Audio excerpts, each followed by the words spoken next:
God's Wisdom for a Fair and Just World by Dr. Jim Richards.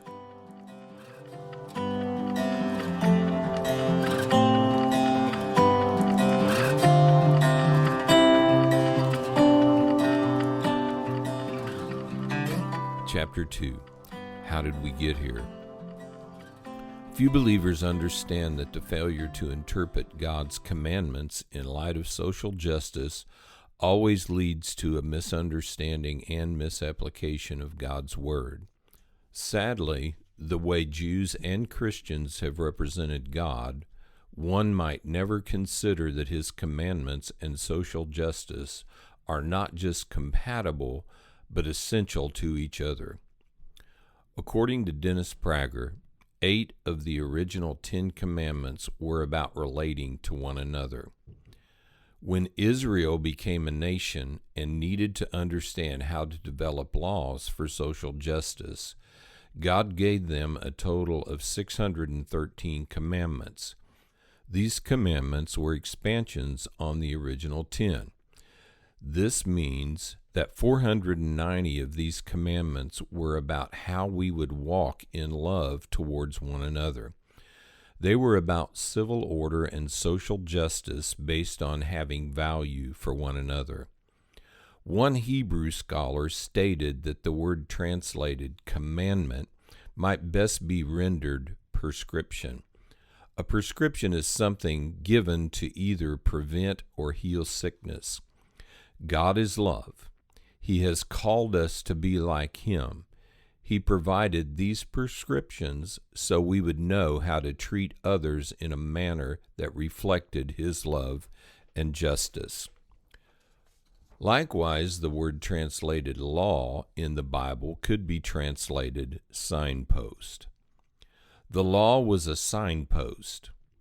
It was never meant to earn righteousness. As a signpost, it would reveal what our external behavior would look like if we walked in love from our hearts. Those who view laws and commandments as mere rules for our outward observance misunderstand God's purpose for giving them. The founders of the U.S. Constitution acknowledged that our republic would only last as long as citizens embraced the morals and values presented in God's Word. Without love, value in their hearts for others, people have no internal motivation to obey the laws. Therefore, all civil laws must have penalties for those who violate them. The goal of penalties, however, was not to punish the offender. The goal was to provide benefits for everyone: the perpetrator, the victim, protection of the innocent, those too weak to protect themselves, the poor, and the observer. Religion has perverted the understanding of what God has done in the past. Most Jews, Christians, and non-believers think the commandments were given for legalistic control or religious subservience. This belief reveals our ignorance of the Bible and history. A serious look at world history shows that God's commandments were the fairest code of civil justice ever given. God's promise to Israel was that His code of justice would provide fair treatment for all citizens and immigrants, peace and prosperity. He also said this would cause all nations to respect and fear them. In other words, this would provide peace and stability against all internal and external threats. The goal was to affect the entire world. Israel utterly failed on that goal, as did the church. All nations self-destruct the same way. Corrupt politicians pass corrupt laws to advance their agendas, increase their wealth, and to expand their power. Everything happening on the streets of America and other countries results from corrupt leaders rejecting God's wisdom for a fair and just world. Are we so naive as to think the leaders in Cuba, China, Venezuela, and other countries were unaware that their policies would thrust their citizens into financial desperation and poverty? Of course they knew. It was part of their strategy to bring about a shift in wealth and power from citizens to the elitists. Leaders making a grab for power and money always know the destruction their policies will bring, yet they have total disregard for those who will be negatively affected. This is the mindset of an elitist.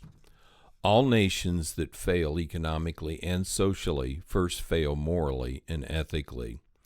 By rejecting God's morals, values, ethics, and standards, we reject God's wisdom. Observing God's standards as a basis for our social justice is not about being a Christian or a Jew. It's about employing what has already been validated by historical evidence. None of these things are secret, but they are hidden by the greedy and immoral. The mob represents valid issues as their basis for demanding change. However, the changes they require have historically not proven to work. When any attempt for dialogue is requested, they shift the focus and claim that their opponents do not want to solve the problem. People ignorant of history and the facts of the case are easily manipulated and ignorantly follow the mob. The world is facing what the Bible calls iniquity or lawlessness. Its devastating outcome is not the judgment of a wrathful God. It is the fruit, i.e., the natural consequence of gross foolishness.